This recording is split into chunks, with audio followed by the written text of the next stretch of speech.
Yo, a man has so many titles. Yeah, Doctor, Professor. Not mine. Mark, how are you doing, brother? I'm doing okay. How are you, my friend? Nice to speak to you. Nice to speak to you too, man. Because I saw your biography. I'm just like, huh? Where do I even start?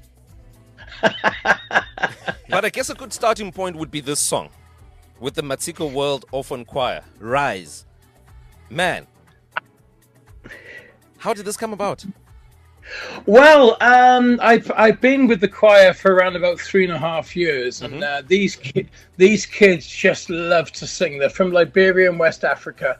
The children living in very difficult circumstances, but all they want to do is sing. And this chant, if you like, the Rise chant, yes, they were just singing themselves, and I thought, oh, this could be interesting. So I recorded a sample of it. Then got in touch with my friend Justin Strive and Black Sonic to see if we could work with it. We had a conversation, and the rest, as they say, is history. Oh yeah. So you linked up with Matisko World Orphan Choir 3 years ago. You say 3.5 years. Yeah, 3.5 years ago. I went there. I was developing a TV show, which traveling across the world, working with non-professional choirs who sing for a purpose.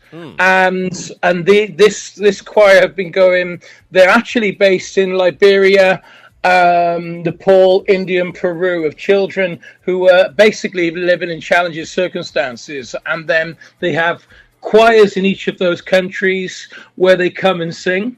And then the best behaved then get selected to go to America, where they tour America together as a unit, and then try to get educational sponsors for their friends and families back home so they can have a complete education in their own countries. It's a beautiful thing. It's a beautiful thing. I love it. I love it so much. So how do you measure the best behaved ones? Because that makes you know what, that's above my pay grade, because I'm way too soft. And because they run circles around me. Yeah. But it's important because they're away from home between like last year's tour was 11 months. So within that time you're performing in a lot of churches and a lot of venues. You're staying with a lot of people. If you misbehave, it puts the whole organization, if you like, kind of in jeopardy, because while they're there, last year we got 837 children are now going to school because of this choir in America last year. This year we're hoping to get 1,000, and the documentary series which they're filming, we're hoping we'll get another 10,000. All right, now tell me about it, Mark, when it comes to, balancing out the education together with the music, because we know there's a certain misconception, I'd like to say, that's been had when it comes to the arts and, general behavior or lack of thereof.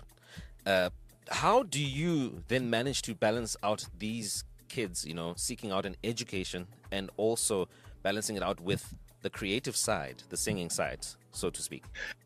Yeah, well, it's a very good question, because it's a fine balance, because, these kids, their families they're the first kids in their families who've gone to school. And they have a fantastic attitude of going towards school, and it gives them an opportunity to become whatever profession they want. But the vehicle that actually provides that opportunity is music. And music is something that they all love. There's a saying that they got is, when they're not singing, they're singing. When they're not dancing, they're dancing. So, and we just kind of encourage them, because we want to empower them to become the best versions of themselves. We want to celebrate their culture. And so all we kind of do is just kind of gently kind of keep them on track. And then, whilst they're on tour in America, they get one-to-one tuition, so that when they go back to school, they generally go to the top of their classes and then, continue. If you just joined in, this is the CV Joined on TshwaneFM 93.6. We are on the line with Mark Lee Hegsy, who's apparently a humanitarian creative broadcaster. Which show do you broadcast, if I may ask? Well, I broadcast. There's a show. It's actually an 80s music show that I broadcast every Saturday morning from 10 till 1 on Radio Cardiff, here Wales in the UK. Okay. Oh, that's beautiful, man. That's beautiful. So what music do you focus on in that show? Oh, well, the thing is, the 80s, man, you got it was the birth of dance music. It Uh-huh. was the birth of heavy metal. It was the birth of synth pop. There was so much great music that came out in the 80s. A lot of the dance music you hear today come because of bands breaking through and being experimental in the 80s. Yeah, which brings me to this next question. When you speak of dance music, because now hearing the word choir, you would expect choral, you would expect orchestra. Now you meet up with producers like Sean McCabe. How did that combination come about?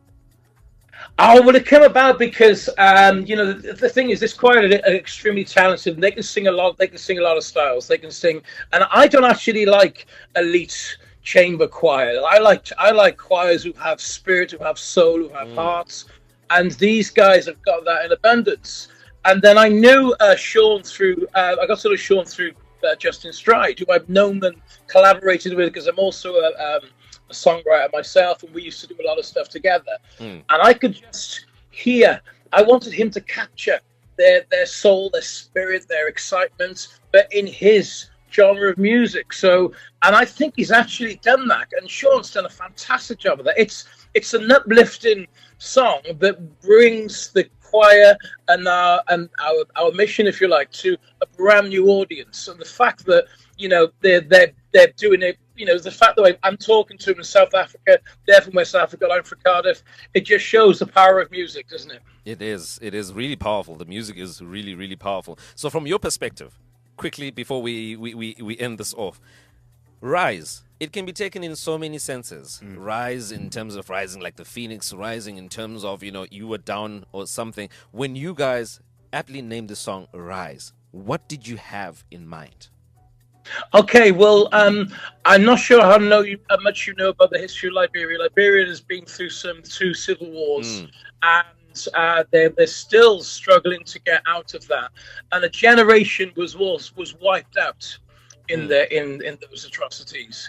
But this generation of children, and before the wars, Liberia was a buoyant, a great place, positive place. Was almost the gateway to Africa from America, and we believe that this generation is acknowledged of children.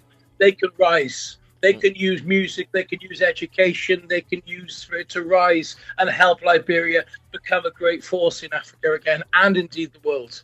Oh, man, so beautiful. Thank you so much, Mark, for coming onto the line and speaking to us here on the Cap City's #1 radio station, TshwaneFM 93.6. That is Mark Lee Hegsy. And, oh, man. Lovely speaking to you guys. We really enjoyed it, man. So Thank keep you. rising. Keep bringing us more music from the World Orphan Choir, man. We want to hear more and more dance music from you guys. And even generally any other genre, because music is just music. It's beautiful. That's right. It's the universal language. Yeah, man. TshwaneFM 93.6. We will be back after these messages to give you nothing but good music. And as we ask you to, step it up on 117 BPM. But for now, let's take these messages.